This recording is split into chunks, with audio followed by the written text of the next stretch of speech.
El Salvador, the smallest country in Central America, is notorious for its gang-related murders. But a more mysterious epidemic is creating havoc amongst the country's young male population. In the last 10 years, 20,000 men across Central America have died of a strange, unusual kidney disease. I'm Dr. Elizabeth Healy in El Salvador to meet the people who are working to prevent this silent epidemic.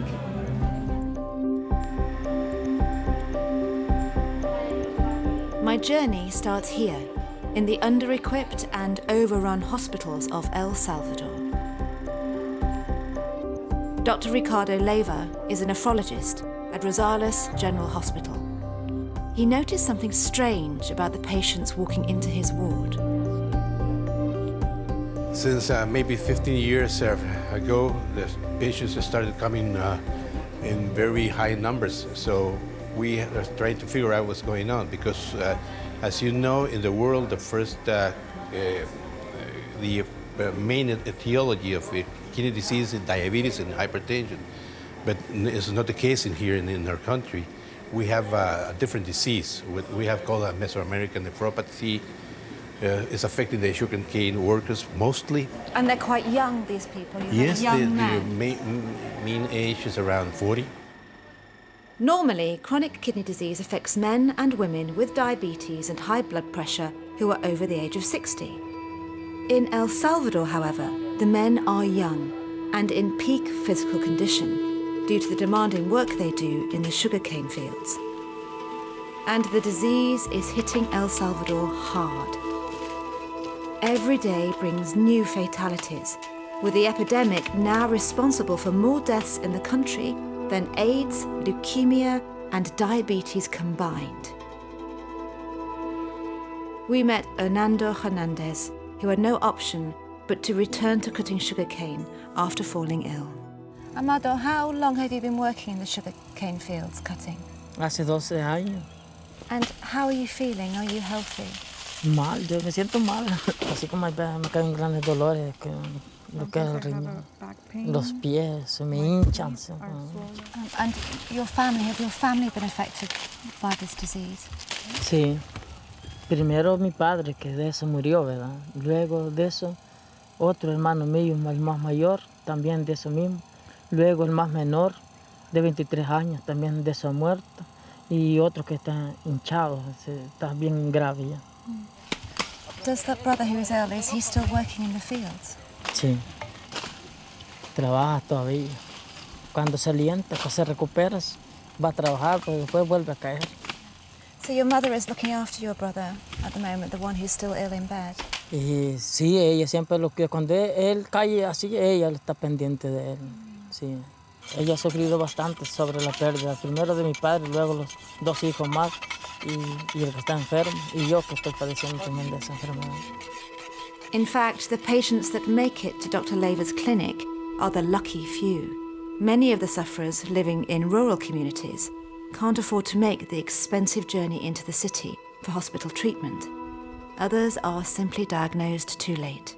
So it's a very, very busy department for you. Well, yeah, we need more nephrologists, we need more nurses, we need more surgeons, we need more everything. So what are you actually doing now? Well, actually, from the government point of view, very, very little. When the patients come to our hospital, they need dialysis. We don't have anything else to offer them. We cannot reverse what has been done to the kidneys. What's going on there, we don't actually know, but I think we have to do some prevention and early detection. For almost 2 decades, the cause of this disease remained a mystery. As well as fertilizers, many suspected bacterial infections contracted by rats in the fields, the workers' unhealthy lifestyles, and even their genes. But now, for the first time, there is a growing consensus amongst the medical community that the harsh working conditions, the heat stress and the heavy labour are a major cause of this mysterious kidney disease. Long hours of extremely physically challenging work in temperatures over 40 degrees Celsius and little access to water causes acute kidney damage. Over time, this develops into chronic kidney disease, which is fatal. La Isla Foundation, a small research NGO, along with El Angel Sugar Mill, where Armando works, have introduced some basic measures to lighten the load for these sugarcane workers. Domingo, can you tell me what it was like for the workers in terms of what the conditions were like before this project started? Pues fíjese que ha sido un trabajo bastante difícil, ¿vea? Desde por años. Antes trabajábamos desde las 6 de la mañana hasta las 4 o 5 de la tarde sin tener agua, sin tener sombra, ni descanso para que la gente pudiera ellos agarrarnos y tomar fuerza. Y ya, gracias a Dios, en estos últimos 3 años que llevamos, ya ellos ya tienen agua, tienen sombra y tienen descanso. Y ya tienen alimentación a la hora y ellos han visto que ha sido ventaja, ganancia para ellos. Y se sienten contentos por la participación que ellos están haciendo porque trabajan menos y producen más.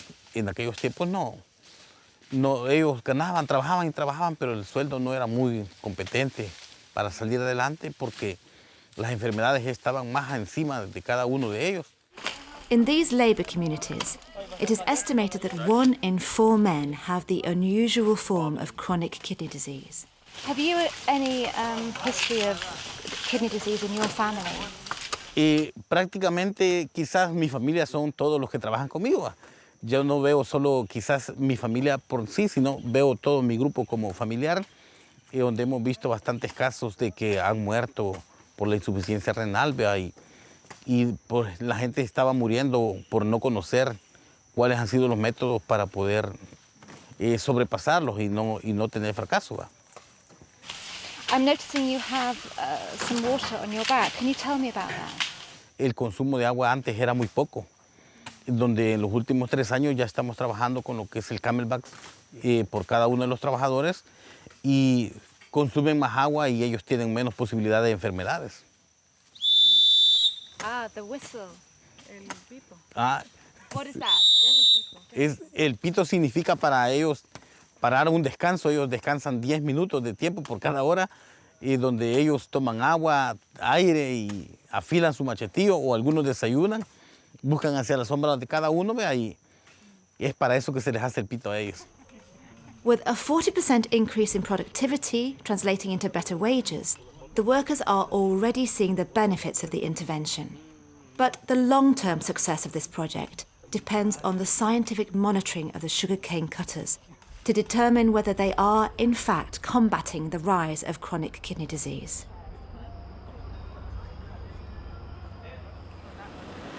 So it's just after 4 o'clock in the morning and we're heading into the fields with the research team so they can carry out the tests they need to do. And the reason it's so early is because they need to squeeze those tests in before the workers start their regular day cutting sugarcane in the field. So it's an early start for everybody.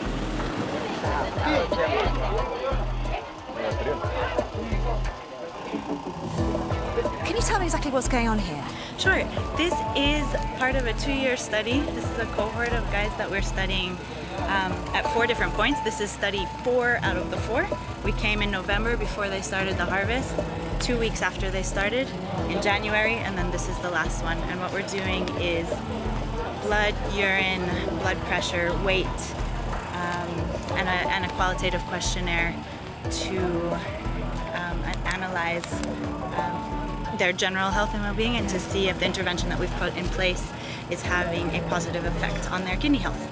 And are you seeing any changes yet, or is it early days? Early days. Very early days. It's early days. We have some preliminary results from last year that indicate that giving people water, rest, and shade breaks during the workday could stabilize their kidney function, but it's a small sample group, and we're expanded this year from 45 to about 300 to see if we can see that effect in a larger group.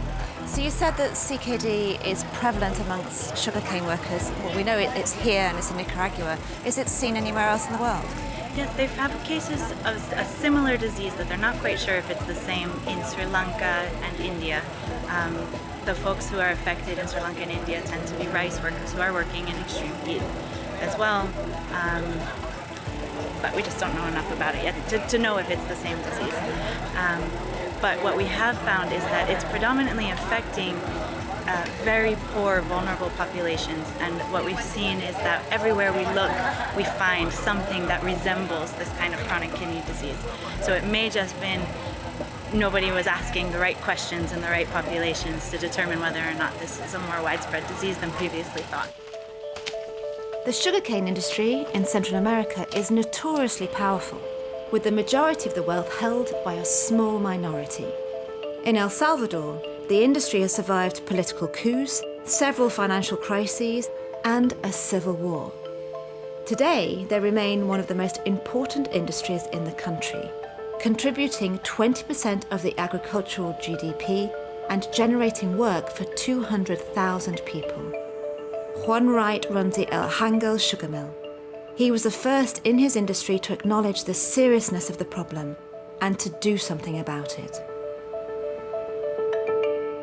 We are probably looked as a threat to conventionalisms. But my position has always been that no matter how good we think we are, there's always a better way to do things. And what's probably right now and what probably looks good, it would look terrible 10 years from now. So we have an open door policy with everybody who wants to come. La Isla made us an offer that if we were willing to co-invest with them in a study, and we thought it was a great opportunity. So we started, and we're very glad we did, because things seem to be pointing out to some simple solutions. You would say, okay, if sugarcane cutting, it's the problem, let's mechanize. And the problem's gone. Then you have another problem. You know, you have about 30,000, 35,000 people living off sugarcane cutting, and they'll be unemployed.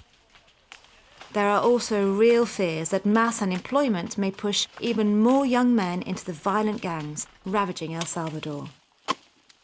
Despite the harsh working conditions and the associated health problems, for people like Armando, the prospect of losing work to mechanization is devastating. Can you tell me, Maria Elsa, how it is having a husband that works in the fields every day? Pues por un lado me siento bien, va, porque él va a trabajar, pero me siento algo mal porque pues no ganan bien ahí y él está todo enfermo.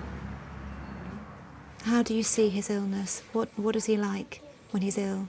Cuando está enfermo él se pone bien mal, se hincha de los pies o de la mano y pues si no puede caminar, no puede ir a trabajar, se pone bien mal. And when he was ill, when he was in hospital, when he wasn't able to work, how did you manage? Iba a vender agua o hacía salpores de arroz para ir a vender, para darle de comer a mis hijos.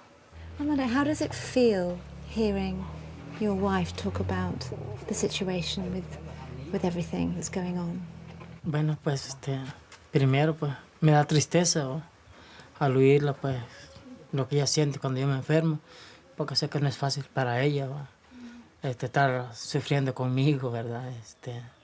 Esos dolores en las noches que no la dejo dormir, porque cuando me hincho los pies, pues yo me duele demasiado y siento como si me destalla, ¿ves? And how about your children? What would you like for them, the future? What kind of work would you like them to go into? Pues yo me gustaría que ellos tengan un buen trabajo, un buen futuro. Pero les digo yo que estudien para que tengan un buen futuro más allá, que no trabajen en el campo igual que el papá.